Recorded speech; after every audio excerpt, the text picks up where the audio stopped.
Hello friends, study hub में आपका स्वागत है।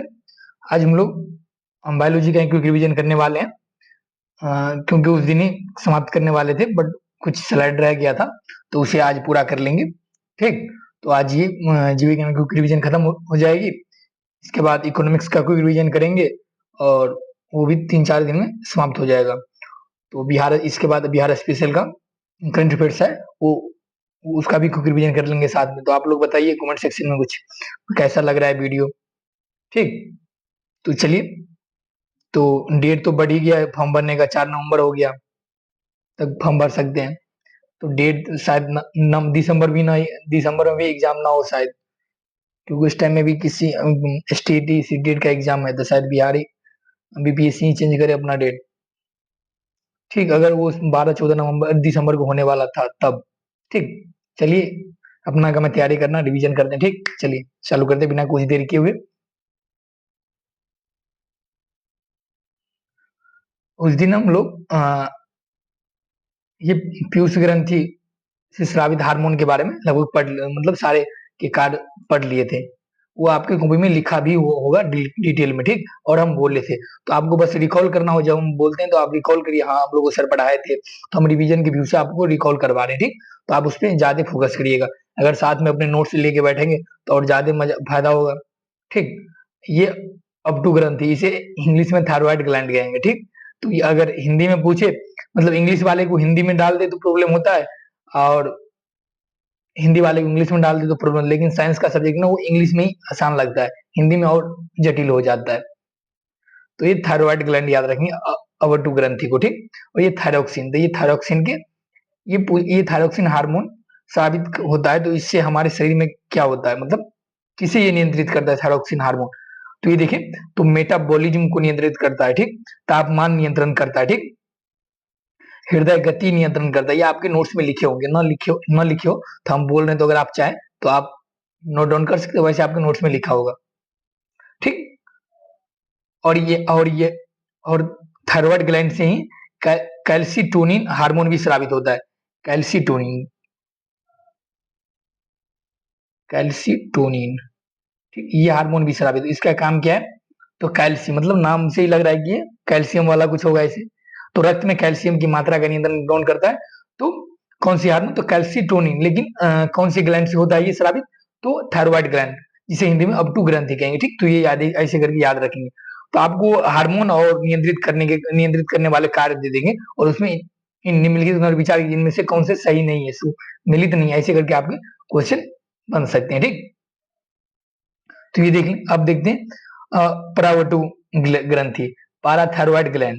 ठीक, तो पाराथायरॉइड ग्लैंड के बारे में बात करें तो इस पाराथायरॉइड हार्मोन ही स्रावित करता है ये। तो इसका कार्य अगर देखिए, इसके ऊपर अगर इसे ऊपर कर दिया जाए तो आपको सही से दिख सके।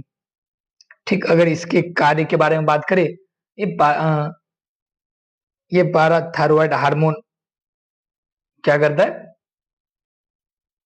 तो कैल्सी कैल्सिटोसिन हार्मोन है ये, न कि कैल्सिटोनिन हार्मोन है। ठीक, तो आप ध्यान रखेंगे, क्योंकि उसमें था कैल्सिटोनिन हार्मोन था। ठीक, यहाँ पे कैल्सिटोसिन, तो ये ध्यान रखेंगे आप, क्योंकि इसमें आपको कंफ्यूजन हो सकता है, क्योंकि ये थायराइड ग्लैंड से निकलता है और ये पाराथायरॉइड ग्लैंड से। ठीक, तो ये ध्यान रखें। तो ये देखने तो पैराथायरॉइड हार्मोन, इसे शॉर्ट फॉर्म में पीटीएच भी कहते हैं। तो इसका काम क्या है? तो ये रक्त में कैल्शियम की मात्रा को बढ़ाता है। तो इसका काम कैल्शियम की मात्रा को बढ़ाना। ठीक, ये बढ़ाने का चिन्ह ये हुआ।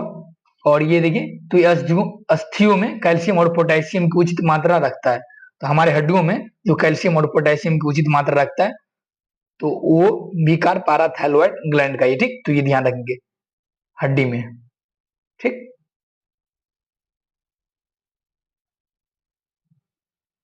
ये हमारे हड्डी। ठीक, और इस हार्मोन की कमी से ही कौन सा रोग होता है पता है? टेटनी नामक रोग होता है, जिसमें मांसपेशियां अकड़ जाती है, जिसे टेटनस का सुई लेना पड़ता है, वही टेटनी। तो इसकी कमी से टेटनी नामक रोग होता है, तो ये भी ध्यान रखेंगे। ठीक,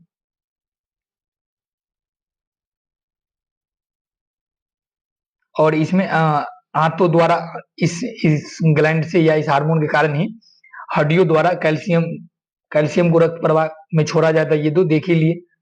आंतों द्वारा भोजन से कैल्शियम का अवशोषण किस ग्लैंड के द्वारा? पाराथायरॉइड ग्लैंड। और कौन से हार्मोन करता है? तो पाराथायरॉइड हार्मोन करता है, ठीक। और किडनी में कैल्शियम का संग्रहण भी इसी हार्मोन के कारण होता है, ठीक। तो ये आप याद रखेंगे। अब देख लेते हैं अधिवृक्क सुपरिनल ग्लैंड के बारे में अगर बात करें तो ये लिंग हार्मोन है, ठीक। यहाँ देखिए ग्लूकोकार्टिकोइड्स हार्मोन स्रावित होता है, ठीक।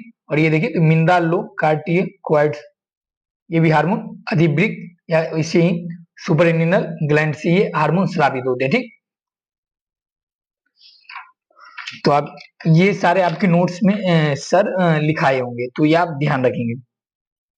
अब यहाँ देखिए थाइमस ग्रंथि देखिए, तो इसे थाइमोसिन हार्मोन स्रावित होता है, थाइमिन 1 थाइमिन 2, ठीक। यहाँ देखिए अग्नाशय, यहाँ अग्नाशय की बात किया जाए,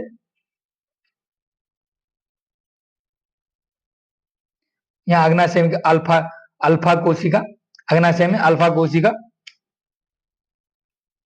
अंतःस्रावी भाग है अल्फा कोशिका, बीटा कोशिका और डेल्टा कोशिका। तो ये पूछा है कहां से किस चीज का निर्माण होता है, ठीक। और एक एफ कोशिका, तो इसमें पूछा है कहां से किस चीज का निर्माण होता है। तो अल्फा कोशिका से देखें तो किस हार्मोन का निर्माण होता है? तो ग्लूकागोन हार्मोन का निर्माण होता है अल्फा। और बीटा से इंसुलिन। तो ये पूछा गया और पूछा जाने वाला क्वेश्चन है कि बीटा कोशिका से कौन सा हार्मोन स्रावित होता है? तो इंसुलिन हार्मोन। इंसुलिन की कमी से ना वो क्या कहते हैं मधुमेह नामक रोग होता है, तो ये इसलिए इंपोर्टेंट हो जाता है, ठीक। और डेल्टा कोशिका देखिए, तो डेल्टा कोशिका में सोमाटोस्टेटिन नामक हार्मोन स्रावित होता है। और एफ कोशिका पॉलीपेप्टाइड से क्या निकलता है? अग्नाशयिक रस निकलता है, ठीक। तो आप ये ध्यान रखेंगे। ग्लूकोज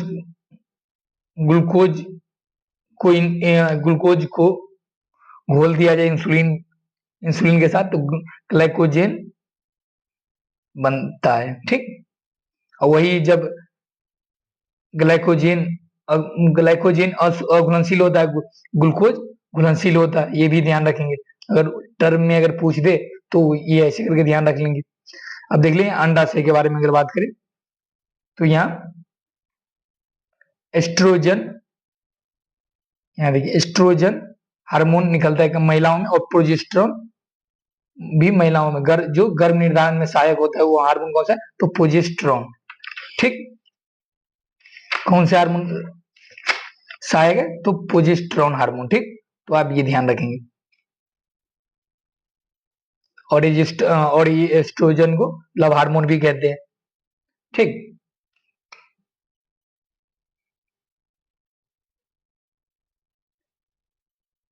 और ये रिलैक्सिंग हार्मोन भी किस में स्रावित होती है? तो महिलाओं में स्रावित होती है, तो ये ध्यान रखेंगे। और ये देखिए टेस्टोस्टेरोन हार्मोन, तो ये पुरुषों में स्रावित होते हैं, ठीक। और ये एड्रेनलिन मेड्यूला से देखिए तो एड्रेनलिन हार्मोन स्रावित होता है, जो देखे जो स्ट्रेस हार्मोन है, जो लरो या उड़ो हार्मोन इसे कहते हैं। एड्रेनलिन हार्मोन देखे तो स्ट्रेस हार्मोन, इमरजेंसी हार्मोन इसे ही कहेंगे। फाइट और राइट वही लरो या उड़ो हार्मोन एड्रेनलिन हार्मोन है, ठीक। तो आप ये ध्यान रखिए। और यहाँ एक मिनट, यहाँ पे थाइमिन था ना ऊपर, यहाँ थाइमिन में देखिए, यहाँ ध्यान रखेंगे थाइमिन में टी सेल लिम्फोसाइट्स का निर्माण कहाँ होता है? तो थाइमिन में होता है। थाइमस ग्लैंड में होता है। और थाइमोसिन हार्मोन के कारण टी सेल लिम्फोसाइट का निर्माण होता है थाइमोसिन हार्मोन के कारण, ठीक। तो आप ये यहाँ ध्यान रख लेंगे इस बात को, ठीक।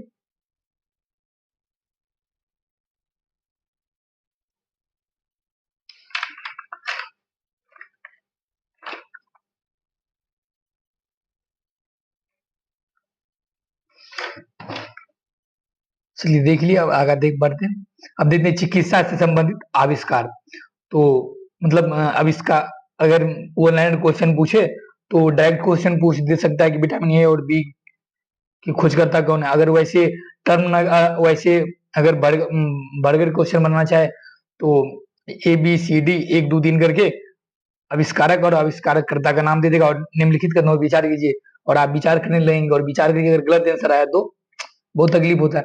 तो उसमें कौन से सुमेलित नहीं है, तो एक सुमेलित नहीं, उसे चूज करना होता है या कौन से सुमेलित है।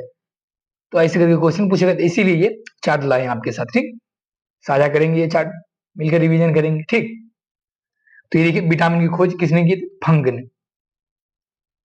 किस? फंग ने। और विटामिन ए और बी की खोज मैकुलन द्वारा किया गया था। ठीक, और विटामिन डी की खोज किसने की थी? तो हॉपकिंस के द्वारा। ठीक, इंसुलिन की खोज किसने किया था? तो बाइटिंग एंड बेस्ट के द्वारा। ठीक, और पेनिसिलिन की खोज सबसे पहले इसी की खोज हुई थी एंटीबायोटिक में, देखे तो फ्लेमिंग ने किया था। डीडीटी की खोज तो पॉल मूलर। ठीक, तो एक चार्ट के माध्यम से तो आपको याद रखने में आसानी होगी। यहाँ देखिए पोलियो टीका की खोज किसने की थी? तो जॉन साल्क।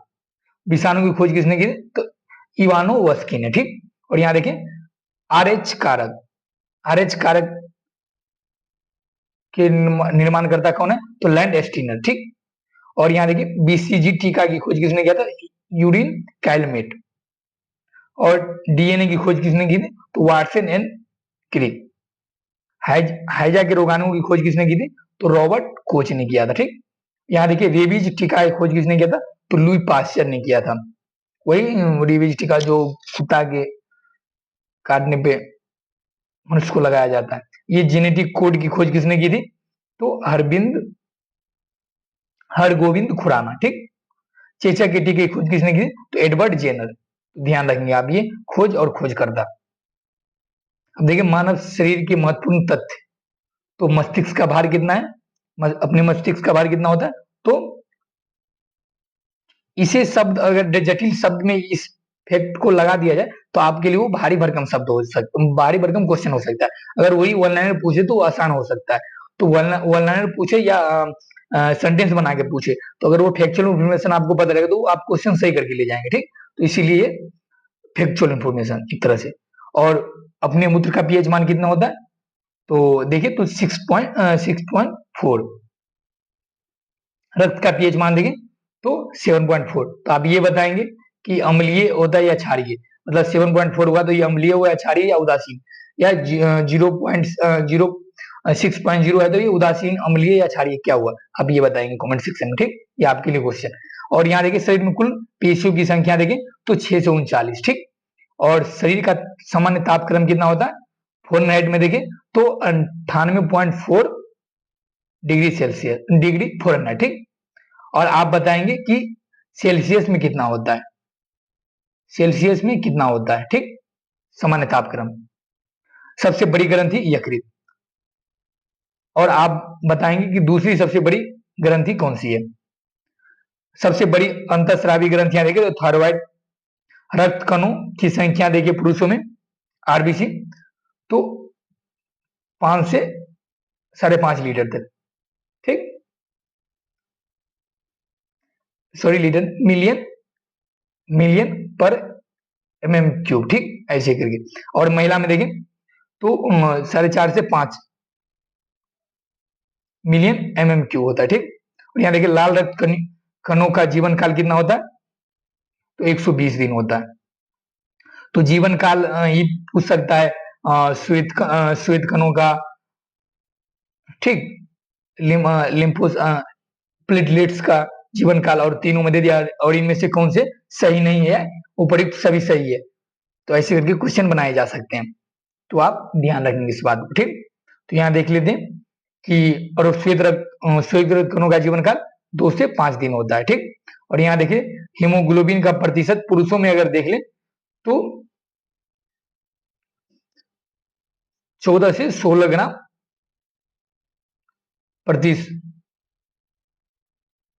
प्रतिशत होता है। ठीक, यहाँ देखें महिलाओं में अगर देखें तो 12 से 14 ग्राम।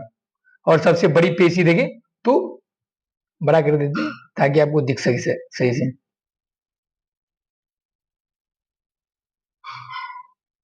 दिख रहा है, दिख रहा होगा।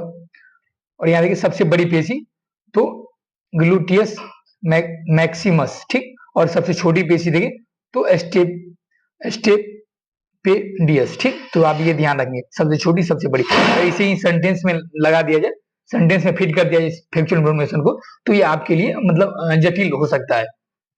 तो इसीलिए इंफॉर्मेशन को, फैक्चुअल इंफॉर्मेशन को इतनी आसानी से न जाने दे, मतलब याद रखे, ठीक। यहाँ देख लेते कीट द्वारा संचारित रोग। कीट द्वारा संचारित रोग अगर देखें तो निंद्रा रोग किस कीट के द्वारा अगर होता है तो ये ग्लासिना पापिलेलिस कीट के काटने से शायद निंद्रा रोग होता है, ठीक। जो जिसको ज्यादा नींद आता है वो इसके लिए। और ये हाइजा देखिए तो हाइजा किसके कारण होता है तो घरेलू मक्खी के काटने से। और यहाँ देखिए टाइफाइड किसके कारण होता है तो पाइडिकुलस कीट के काटने से, ठीक। और यहाँ देखिए टे टेबीनस मक्खी के काटने से कौन सा रोग होता है तो सुर्रा रोग होता है। तो ऐसे करके क्वेश्चन संचारित रोग और कीट दे देगा और निम्नलिखित में विचार कीजिए इनमें से कौन से सही नहीं है या असत्य है, ऐसे करके क्वेश्चन बनाए जा सकते हैं। तो आप इसके लिए याद रखेंगे कि ऐसे करके ऑनलाइन क्वेश्चन शायद ही पूछेगा। ऑनलाइन क्वेश्चन पूछता है तो आसान लगेगा, बट ऑनलाइन क्वेश्चन और हार्ड कब हो जाए जब आपको पता ना हो, तब वो आपको वो आसान तो नहीं लगेगा, जहां तक होगा वो भारी लगेगा, क्योंकि आसान वही होगा जो आपको याद होगा। नहीं तो ऑनलाइन क्वेश्चन तो हार्ड ही होगा अगर याद ना हो तो, पता ना हो तो उसका आंसर, और पता हो तो एक सेकंड में आंसर लगा देंगे, है कि नहीं। यहाँ देखिए बालू मक्खी से काटने से कौन सा रोग होता है तो कालाजार। और ये देखिए खटमल के काटने से कौन सा होता है चागास रोग, ठीक। कौन सा रोग तो चागास रोग।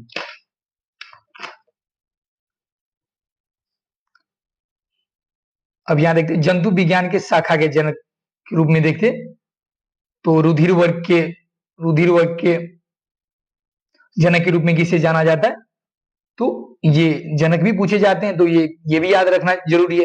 तो ये देख लेते हैं तो रुधिर वर्ग के जनक के रूप में अगर देखें तो कार्ल लैंडस्टीनर किसे जाना जाता है कार्ल लैंडस्टीनर को जाना। और जीवाणु विज्ञान के जनक के रूप में किसे जाना जाता है तो रॉबर्ट कोच को जाना जाता है। और आनुवंशिकी की की जन्मदाता या खोजकर्ता के रूप में किसे माना जाता है जनक के रूप में तो जीजे मेंडल को, ठीक। और यहाँ जंतु विज्ञान के जनक के रूप में किसे का जाना जाता है तो अरस्तु को जाना जाता है, ठीक। तो आप ये ध्यान रखें।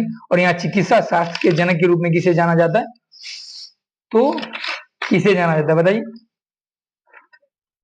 ये जाना जाता है हिपोक्रेटस को जाना जाता है जनक के रूप में, ठीक। और यहाँ देखिए सूक्ष्म जैविकी के जनक के रूप में किसे जाना जाता है लुई पास्चर को जाना जाता है। और आधुनिक आनुवंशिकी के रूप में किसे जाता है तो मूलर को। और वही आनुवंशिकी लिखा हो तो मेंडल। तो ये ध्यान रखेंगे क्योंकि यहाँ कॉन्ट्राडिक्शन हो सकता है, कंफ्यूजन हो सकता है, ठीक।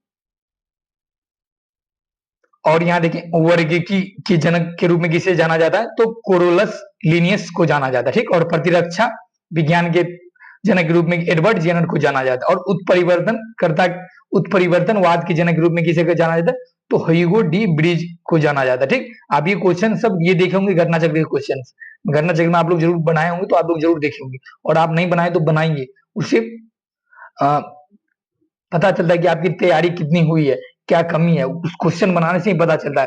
मतलब आत्म मोटिवेशन होता है, सेल्फ मोटिवेशन उससे मिलता है अगर आपको आपके क्वेश्चन अगर सही हो रहे अच्छे खासे तो।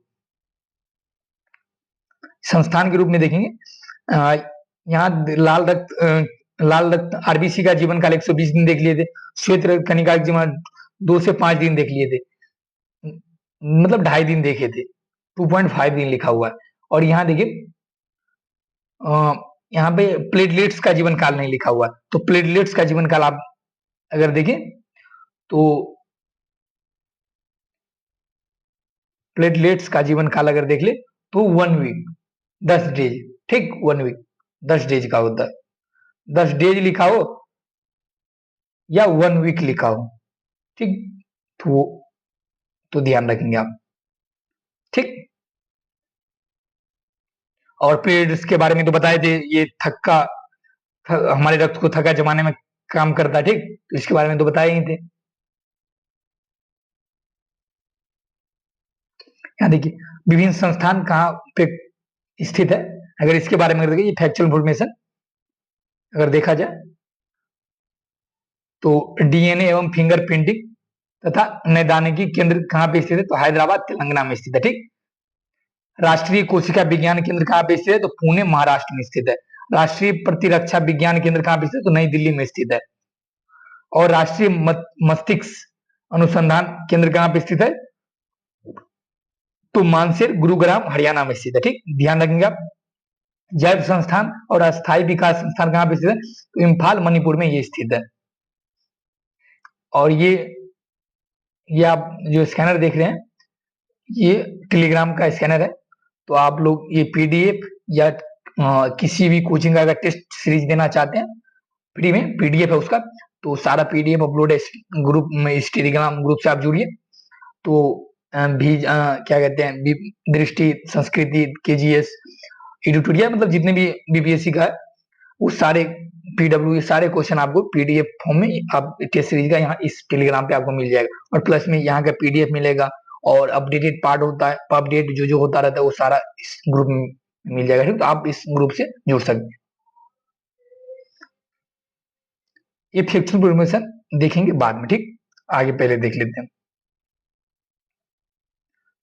मानव नेत्र के बारे में आप लोग पढ़े होंगे, तो मानव नेत्र के बारे में आप लोग इस सर पढ़ाए होंगे। तो मैंने मानव नेत्र का पूरा वो डायग्राम के रूप में आप नहीं लेके आए हैं। क्यों आप लोग, मतलब आप लोग पढ़े होंगे और उससे ये तो देख लिए, मतलब ये डिजीज वाला तो देख ही लिए थे कि कौन सा रोग कैसे कहाँ पे होता है। हाँ, मानव नेत्र के अगर बारे में बात किया जाए तो आप लोग सर पढ़ाए भी होंगे, तो हम इसका पिक्चर उस पर नहीं आपको दिख रहा होगा, बस रेटिना के बारे। तो जो मुझे लगा कि मतलब फैक्चुअल इंफॉर्मेशन जो आपके लिए इंपॉर्टेंट हो सकता है और पूछे जा रहे हैं, तो इसके लिए तो रेटिना, स्क्लेरेला आप लोगों को पता होगा, कोरोइड पता होगा, तो ये सारे पता होंगे। तो अगर मैं एक लाइन में अगर बोलूं तो स्क्लेरा तो आंखों का जो सफेद भाग दिखता है ना आपको और मजबूत परत, ये निश्चित आकार प्रदान करते हैं, स्क्लेरा होता है। ठीक, और क्रोवाइड देखिए तो ये गहरे रंग की परत होती है जो आंखों के अतिरिक्त प्रकाश को अवशोषित करता है। जो रेटिना पर तीक्ष्ण प्रतिबिंब का निर्माण वो क्रोवाइड के कारण होता है। ठीक, और ये क्रोवाइड देखे तो निशाचर जीवों में अगर देखे क्रोवाइड के बारे में, ये आपके बुक में सर लिखाए भी होंगे। ठीक, इसके बारे में बात कर रहा हूं मैं। तो निशाचर जीवों में आंखों में चमकीला परत क्यों दिखाई देती है? क्योंकि उसकी आंखों में टाइपेटम लूसिडम नामक चमकीली परत पाई जाती है। तो ये भी आप ध्यान रखेंगे फैक्चुअल इंफॉर्मेशन के लिए। ठीक, और यहाँ देखिए रेटिना पर 2 प्रकार की कोशिकाएं पाई जाती है, रोड्स और कोन्स। मुझे ये रोड और कोन्स समझाने थे, मतलब आपको बताने थे इंपोर्टेंट, इसीलिए ये रेटिना वाला शब्द आया यहाँ पे। ठीक, तब रेटिना के बारे में अगर जान ले, जो 2 शब्द बोले, ये तीसरा लिखा हुआ है, 2 शब्द बोले थे स्क्लेरा और क्रोवाइड के बारे में, और ये तीसरा शब्द हुआ आपके सामने। तो यहाँ देखें, तो ये आंखों का प्रकाश का संवेदी परत है। ठीक, जिस पर किसी वस्तु का वास्तविक उल्टा छोटा प्रतिबिंब बनता है। तो रेटिना पर कैसा प्रतिबिंब बनता है किसी वस्तु का? तो वास्तविक उल्टा छोटा प्रतिबिंब बनता है, ना कि बड़ा। तो ध्यान रखिए, अगर इसमें हेरफेर कर दे तो वो स्टेटमेंट आपका गलत हो सकता है, गलत हो जाएगा। अगर आप वहां ध्यान नहीं देंगे तो वो आंसर आप गलत करके आएंगे और नंबर कट सकते हैं। तो रोड्स और कोन्स के बारे में बात करते हैं। ठीक, अगर हिंदी में अगर पूछा है तो रोड्स को शलाका कोशिका कहते हैं और कोन्स को शंकु कोशिका।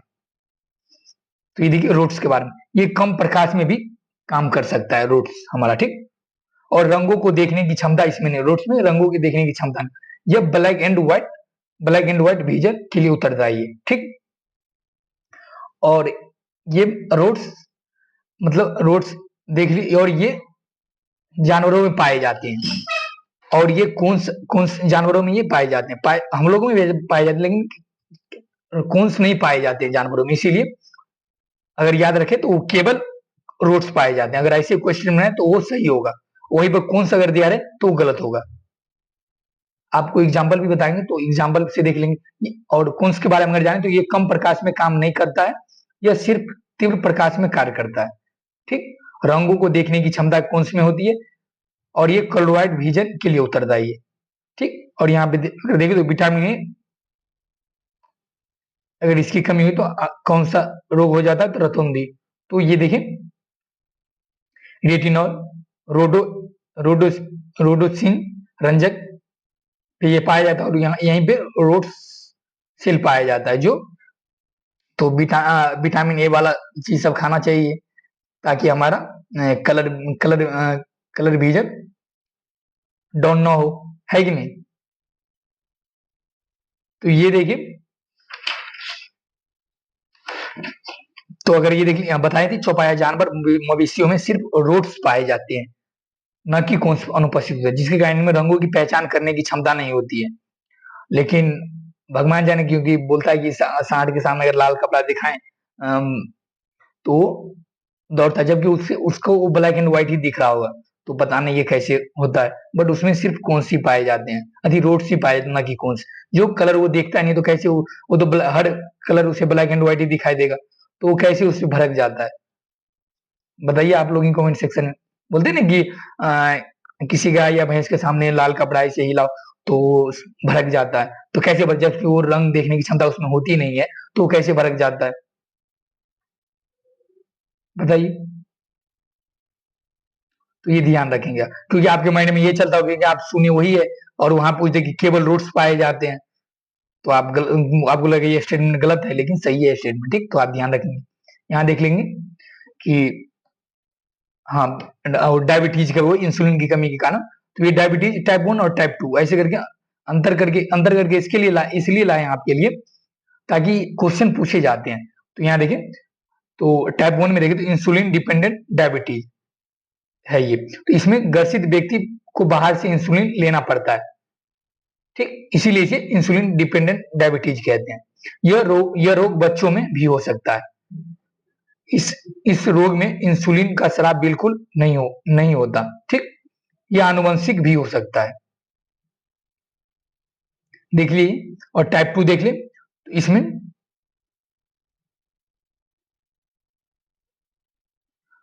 यहाँ देखिए, इसमें टाइप 2 देखें तो ये इंसुलिन इंडिपेंडेंट डायबिटीज है। इसमें सामान्य व्यक्ति को इंसुलिन की आवश्यकता नहीं पड़ती है, यह सामान्यतः अधिक उम्र में होता है। इसमें इंसुलिन का स्राव कम हो जाता है या इंसुलिन अप्रभावी हो जाता है, यह खराब जीवन शैली से जुड़ा है। तो ये अंतर इसलिए पूछा गया, टाइप 2 मधुमेह के बारे में पूछे तो आपको टाइप 1 के बारे में पता चल गया और टाइप 2 के बारे में पता चल गया। तो अगर इन दोनों स्टेटमेंट में अगर कोई स्टेटमेंट उल्टा दे दे कि टाइप 1 डायबिटीज सामान्यतः अधिक उम्र में होता है, तो गलत। टाइप 2 यह रोग बच्चों में भी हो सकता है, तो गलत। ठीक, तो ऐसे करके स्टेटमेंट घुमा फिरा सकता है, तो आप ये याद रखेंगे।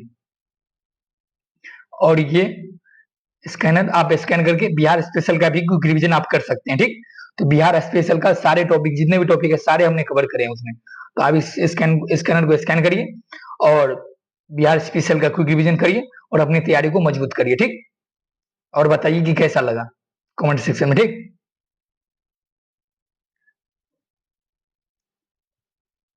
अब देख लेते हैं मानव प्रजनन।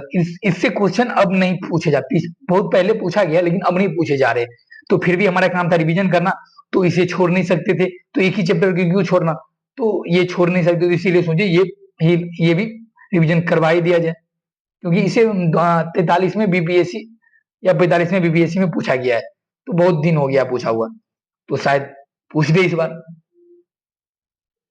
ठीक, ये देखिए नर प्रजनन तंत्र में देखिए, मतलब तो ये Bryson, epidermis, voice voice defenders, जिसे शुक्रवाहिका कहते हैं, शुक्राशय, प्रोस ग्रंथि। ठीक, मतलब इन सभी के कार्य है, वो कार्य पूछे जाते हैं, वो कार्य कहाँ पे संपादित होते हैं, ऐसे करके क्वेश्चन बनते हैं।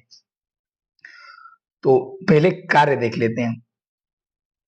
पिक्चर यहाँ पे, पिक्चर तब समझ में आएगी जब उसके कार्य देख लेंगे।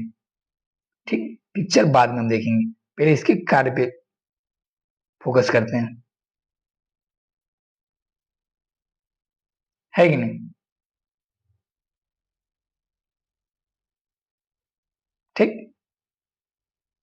यहाँ देखते हैं, विषण में शुक्रजनक नलिकाएं पाई जाती है। विषण में क्या पाया जाता है, तो आप ध्यान देंगे, पहला यही था मानव नर प्रजनन तंत्र का शुरुआत ना, तो विरेचन में शुक्रजनक नलिकाएं पाई जाती है जो अर्धसूत्री विभाजन के द्वारा शुक्राणु का निर्माण करता है। तो शुक्राणु का निर्माण कहाँ पे होता है? तो विरेचन में। तो ऐसे करके कहाँ पे कौन से कार्य संपादित होते हैं, ऐसे करके क्वेश्चन बना। और शुक्राणुओं के निर्माण के लिए क्या अर्धसूत्री विभाजन या अर्धसूत्री विभाजन के लिए आवश्यक तापमान शरीर के तापमान से कितना कम होना चाहिए? तो 1 डिग्री या 2 डिग्री कम होना चाहिए। यहाँ देखिए, शुक्राणुओं के निर्माण के लिए अर्धसूत्री विभाजन के लिए आवश्यक तापमान शरीर के तापमान से 1 डिग्री या 2 डिग्री कम होना चाहिए। तो ये आप ध्यान रखेंगे, 1 डिग्री या 2 डिग्री कम होना चाहिए। यहाँ 20 नहीं लिखा, 2 डिग्री लिखा, 2 लिखा हुआ है, ठीक। तो ध्यान रखेंगे आप। नहीं दिख रहा? ठीक, मिटा दी। दिख रहा? और इसलिए विरेचन शरीर के आंतरिक गुहा के बाहर विरेचन थैली में पाया जाता है, ठीक। टेम्परेचर के कारण ही वहां पे वो पाया जाता है। इसे देख लेते हैं क्या कह रहा है कि नहीं।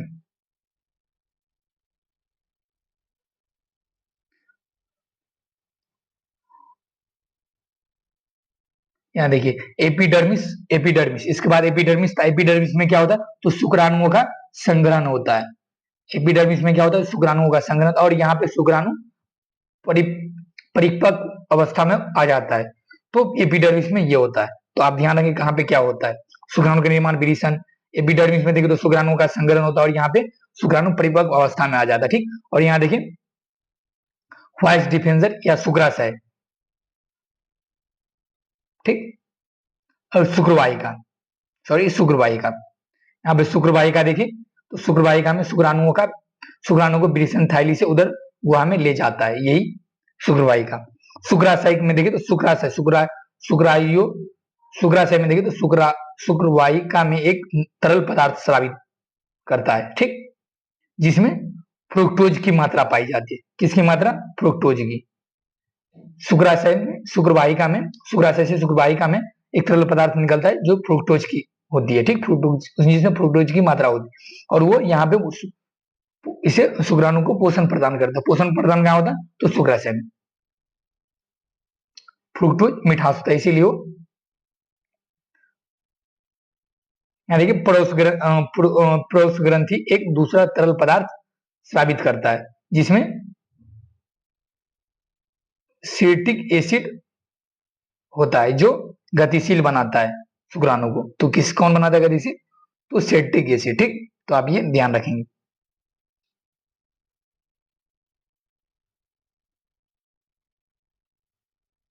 शुक्राणुओं को गतिशील बनाता है।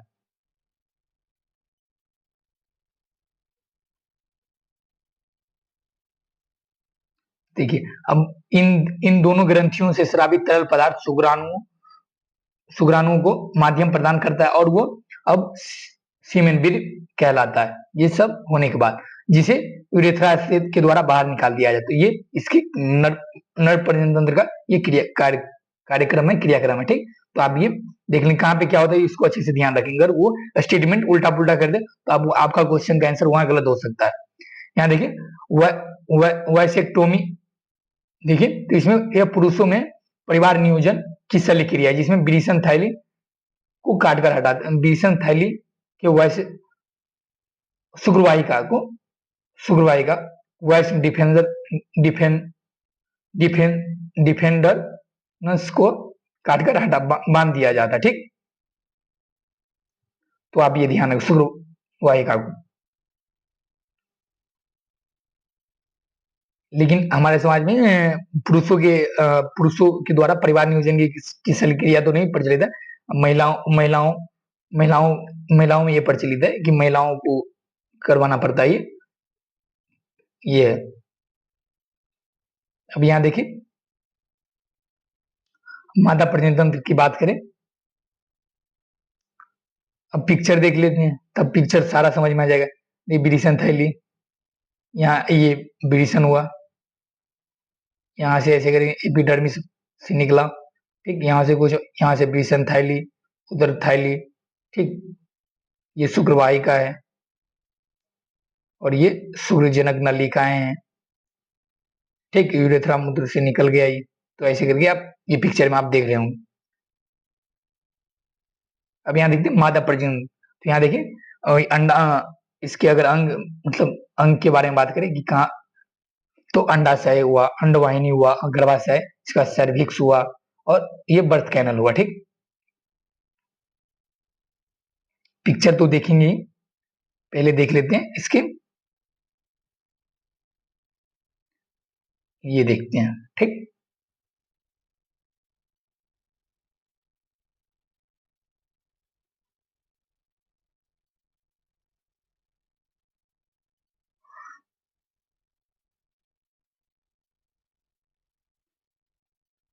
देखिए अंडाशय में अंडाणु का निर्माण होता है।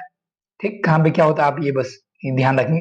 और भ्रूण के विकास के दौरान भ्रूण, अंडाशय में अंडाणु का निर्माण भ्रूण के विकास के दौरान ही हो जाता है। ठीक, और वो मादाएं असंख्यक अर्ध विकसित अंडाणु के साथ पैदा लेती है।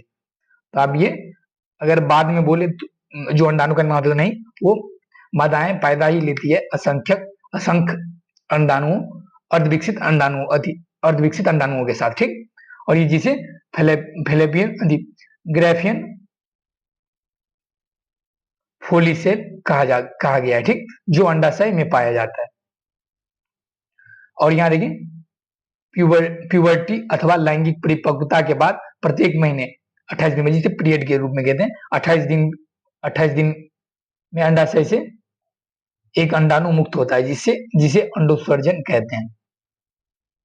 ठीक, तो ये आप लोग सर पढ़ाए भी होंगे ज्यादा डिटेल में, तो हम उतना तक जाएंगे, मतलब जहां तक क्वेश्चन पूछा जा सकता है।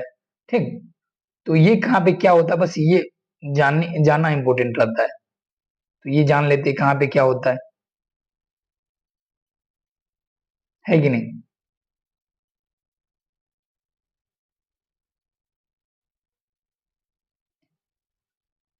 यहाँ देखिए निषेचन की प्रक्रिया कहाँ पे होती है, फैलोपियन ट्यूब में होती है।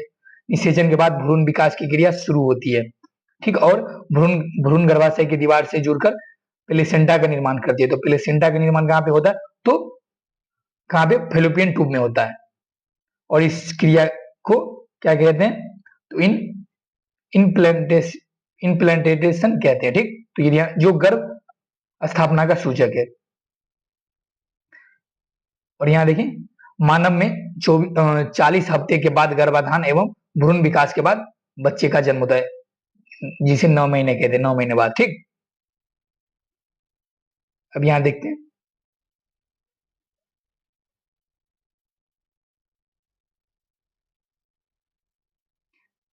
यहाँ अगर देखिए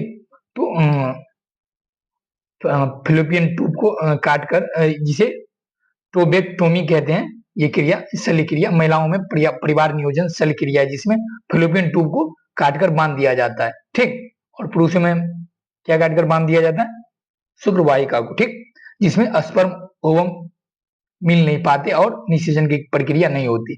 ठीक, और यहाँ देखें एक कैंसर, सर्विक्स में एक कैंसर होता है जिसे सर्वाइकल कैंसर कहते हैं। और कैसे होता है, तो ह्यूमन पेपिलोमा वायरस के कारण, ह्यूमन पेपिलोमा HPV के कारण महिलाओं में सर्विक्स में कैंसर होता है, जिसे सर्वाइकल कैंसर कहते हैं। ठीक, तो आप ये भी ध्यान रखेंगे। और कुछ क्वेश्चन लाए थे जो आपको दिखाने के लिए कि अगर घटना चक्र आप बना रहे होंगे तो आपको ये समझ में आ रहा होगा। पहले ये देखते हैं,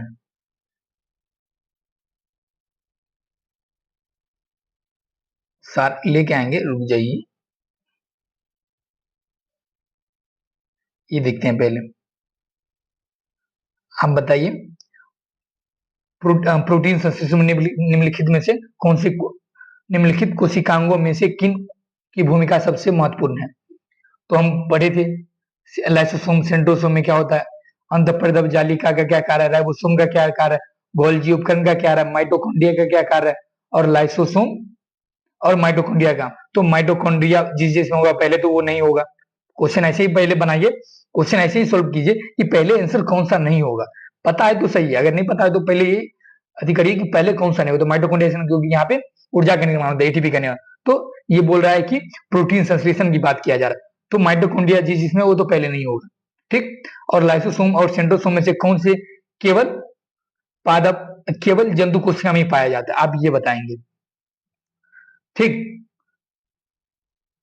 और यहाँ इसमें आंसर अंतःप्रदबजालिका, एंडोप्लाज्मिक रेटिकुलम और राइबोसोम के बारे में बताइए, प्रोटीन का संश्लेषण करता है, तो इसका आंसर बी होगा। ठीक। तो आप ऐसे करके आप क्वेश्चन देखेंगे, जो हम रिवीजन करवाए थे वो आपको क्वेश्चन दिखाने के लिए लेके आए थे कि क्वेश्चन ऐसे क्वेश्चन पूछेंगे जो हम रिवीजन करवाए हैं, और आप लोग क्लास में अच्छी तरह से पढ़े भी होंगे, तो आप ये भी ध्यान रखेंगे। और यहाँ देखिए ये क्वेश्चन देखते हैं। ये क्वेश्चन क्या है, 10 दिनों से अधिक दिन तक उपवास करने पर लीवर पर क्या प्रभाव पड़ता है? लीवर में ग्लूकोज का स्तर कम हो जाता है, लीवर में ग्लूकोज का स्तर अधिक हो जाता है, लीवर में ट्राइग्लिसराइड्स घटने लगते हैं, लीवर में ट्राइग्लिसराइड्स बढ़ने लगता है। तो बताइए लीवर में किसकी कमी होने लगती है उपवास रहने पर? और ये क्वेश्चन का आंसर बताएंगे हम, बताइए आप पहले कमेंट सेक्शन में। और यहाँ देखिए यकृत एवं मांसपेशियों में ऊर्जा जमा होती है, किस रूप में जमा होती है?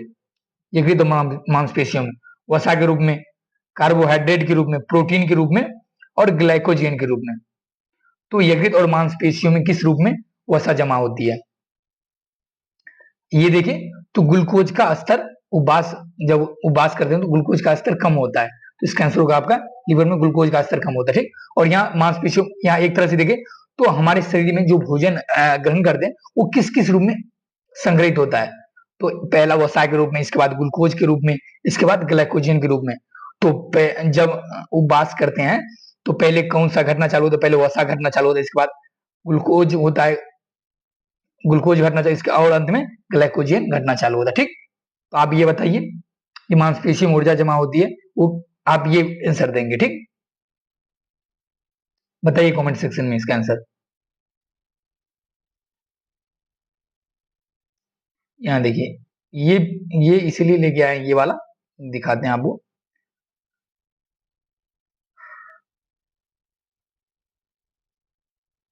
हाँ ये इसलिए लेके आए कि आप देखिए रक्तोन्धी निम्नलिखित में से किसकी कमी के कारण होती है? ये तो पता होगा विटामिन ए की कमी के कारण होता है। ठीक। ये देखिए एमपी मध्य प्रदेश पीसीएस में 1990 में पूछा गया क्वेश्चन है प्री में। ठीक। इसके बाद यूपी पीसीएस के मेंस 2006 में पूछा गया। तो अगर घटना चक्र का वो भी साइंस के टॉपिक को क्यों कहते हैं बार बार, आप रिवीजन करिए, पढ़िए उसे, साइंस का वही क्वेश्चन घूम फिर के पूछ देता है। क्वेश्चन कहाँ से लाएगा, उतना ही क्वेश्चन, कितना क्वेश्चन बना लेगा? तो ये देखिए, और राजस्थान पीसीएस में भी 2003 में पूछा है। तो कहाँ 1990 में पूछा था, कहाँ पे 2006 में, 2003 में, फिर उत्तराखंड में पूछा गया है 2007 में, फिर उत्तराखंड पीसीएस में पूछा गया 2010 में, ये उत्तराखंड यूडीए का एग्जाम, एलडीए का एग्जाम, उसमें पूछा गया है। तो ऐसे देखिए वही क्वेश्चन है, उसको कितने जगह पे पूछा गया। तो आप इसीलिए बोलते हैं कि जब एग्जाम जैसे बीबीएस का इस टाइम, इससे पहले जहां जहां पे पीसीएस का एग्जाम हुआ उसका क्वेश्चन आप बस देखो, उसकी व्याख्या जहां तक आप व्याख्या देख सकते हैं, जहां तक वैसे हम आप लोग कमेंट करेंगे तो हम वैसे करेंगे, तो जहां जहां पीसीएस का एग्जाम तो उसका व्याख्या सहित आप लोग चाहें तो आप कमेंट करिए, तो हम जरूर वो वीडियो भी अपलोड करेंगे। ठीक। तो आप वो जरूर देखिए घटना चक्र से। और ये क्वेश्चन देखते हैं, ये देखिए निम्नलिखित में से कौन सा सही युग्म सही सुमिलित नहीं है? ठीक।